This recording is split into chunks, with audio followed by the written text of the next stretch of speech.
Namaskar. Welcome to Pradipta's Musings.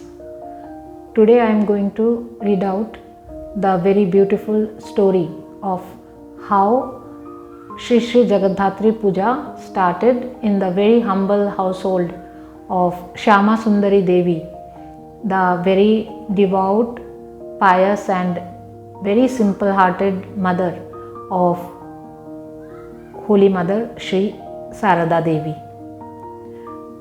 The name of the mother of Sri Sarada Devi is Shyama Sundari Devi. Before I start the readout, I would like to say something about Jagaddhatri and her association with Holy Mother Sri Sarada Devi.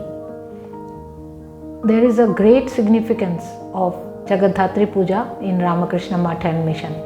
As a follower of Ramakrishna ideal and as an initiated devotee of Ramakrishna Math and Mission, Jagaddhatri Puja holds a very significant place in my heart as well.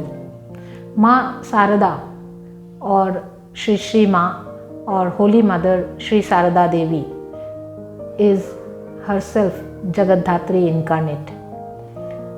Just as Devi Jagaddhatri is said to hold the entire universe and sustains the entire creation, Holy Mother Sri Sarada Devi, who is the divine Shakti personified, holds and sustains the entire Ramakrishna Math and Mission along with all the monks and the householder devotees. She is the Adhishthatri Devi or the worshipped deity of all the devotees and followers of Ramakrishna ideal. Shri Ma, Holy Mother Sri Sarada Devi, has been envisioned as Jagaddhatri incarnate by many devotees. Now, how the worship of Ma Jagaddhatri was initiated in the household of Shyama Sundari Devi, the mother of Holy Mother Sri Sarada Devi, and how this tradition has been continued till date in Ramakrishna Math and Mission, I will read out this narration from the book Holy Mother Sri Sarada Devi, authored by Swami Gambirananda. Ma Jagaddhatri is an incarnation of Ma Durga. She is also known as Siddhidatri.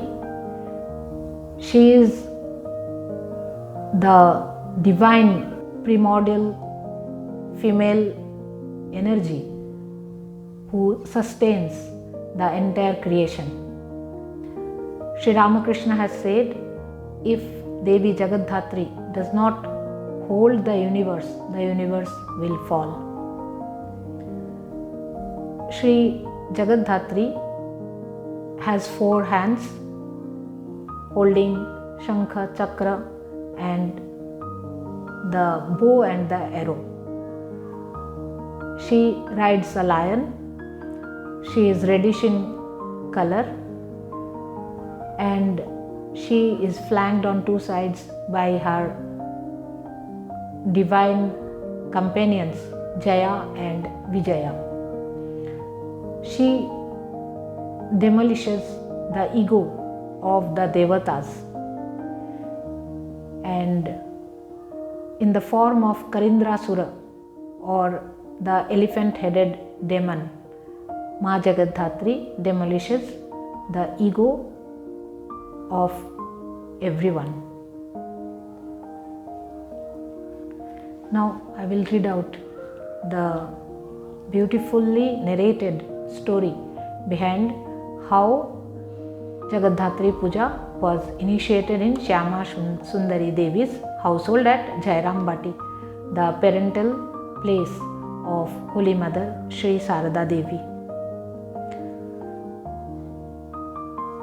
Once, at the time of the Kali worship, Nava Mukherjee, as a result of some village feud, did not accept the gifts of rice and other things from Shyama Sundari Devi, which were her contribution to the joint endeavor at worship. She had gathered together these things with the greatest effort and the utmost sincerity, but another man's cruelty now deprived her of the chance of offering them to the deity. Her sorrow was so painful that she spent a sleepless night and went on repeating, "This rice I prepared for Kali, and this has not been accepted. Who will now eat this? Indeed, it is Kali's rice, and nobody else can eat it."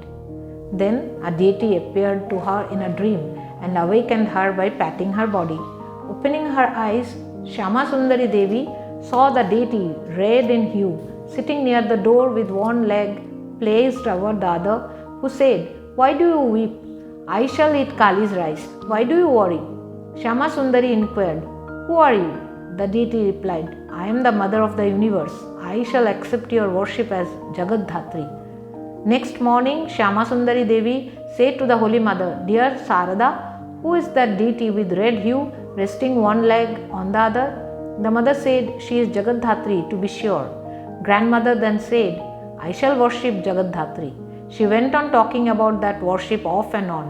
She secured from the Vishwas family about 400 pounds of paddy. It was then raining incessantly. Grandmother said, "Mother, how shall I worship you? I can't so much as dry the paddy."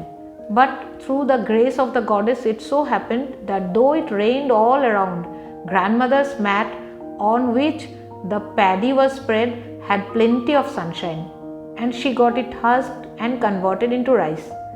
The clay image of the deity had to be painted after drying it under fire. Uncle Prasanna went to Dakshineshwar to invite Sri Ramakrishna for the celebration. But he said, "Mother will come. Mother will come." "That's excellent, but weren't you in very straitened circumstances, my dear?" Uncle replied, "You have to come. I have come to take you." The mother said, "I am as good as already there. It's fine. Go and have the worship. It's fine indeed. It will do you good." The worship was duly performed. Many people from far and near were invited and heartily fed. The rice was enough for all. At the time of the immersion of the image, grandmother whispered in the ears of the goddess, "My dear Jogai, do come again next year. I shall be making arrangements for you all the year round." Next year, grandmother said to the Holy Mother, "Look here, dear, you too should contribute something. My Jogai will be worshipped." The mother remonstrated, "I can't bear all that trouble. It's enough that you had the worship once. Why rake up troubles again? There's no need. I can't do it." Then she saw 3 figures in a dream at night, Jagaddhatri with her maids, Jaya and Vijaya, who said, "Well, shall we go then?" "Who may you be?" the mother queried in surprise. "I am Jagaddhatri," said the deity. At this, the mother said with great consternation, "No, where will you go? No, where will you go? Do stay on. I didn't ask you to go." Thenceforth, the worship continued uninterruptedly for some years. The Mukherjee family had not then enough hands to help in the festival. So, the Holy Mother had to be present every year for scoring the utensils and doing some other odd jobs. As the day of immersion of the image on the first occasion happened to be a Thursday, sacred to the goddess of fortune, the Holy Mother objected to bidding farewell to Jagaddhatri on that day. The next day was the last day of the month, and the next the first day of another month. Hence, the immersion took place on the 4th day. The worship in the first 4 years was performed in the name of Shyama Sundari Devi, in the second 4 in the name of the Holy Mother, and in the next 4 in the name of our uncle Neel Madhav. The Holy Mother felt no need for continuing the worship after 12 years, because all had had their names formally proposed as worshippers. That very night, after she had made the declaration, the deity appeared to her in a dream and intimated that the family of Madhu Mukherjee's aunt had it in mind to worship her and asked her 3 times, "Shall I go then?" The Holy Mother realized that Jagaddhatri wanted to leave her after getting her affirmation, and so she took hold of the feet of the deity and said eagerly, "I won't let you go anymore. I shall worship you every year." With this determination in mind, she later on secured about 3.5 acres of paddy land with which she made a trust for the continuance of the worship.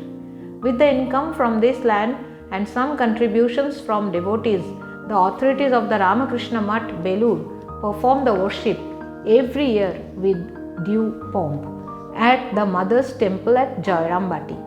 And as in the first year, so now too the worship continues for 3 successive days. On the first day with all ceremonials, but on succeeding days not so elaborately as was the custom during Mother's lifetime. One on each side of the main deity, Jagaddhatri, are placed images of Jaya and Vijaya. The devotees of the Holy Mother believe that as the Mother was none other than Jagaddhatri herself, when the latter is worshipped, the Holy Mother too is adored as a matter of course. So this is how Jagaddhatri Puja was initiated in Shyama Sundari Devi's household and was continued by Holy Mother Sri Sarada Devi, and the tradition has been taken up by the Ramakrishna Mutt and Mission, and Jagaddhatri Puja is continued till date with great devotion and precision at Joyrambati, the parental abode of Holy Mother Sri Sarada Devi. यथा अग्निर्दाहिका शक्ति रामकृष्णे स्थिता हिया सर्वविद्या स्वरूपां तां शारदां प्रणमाम्यहम्। हरि ओम तत्सत्। श्री रामकृष्णार्पणमस्तु।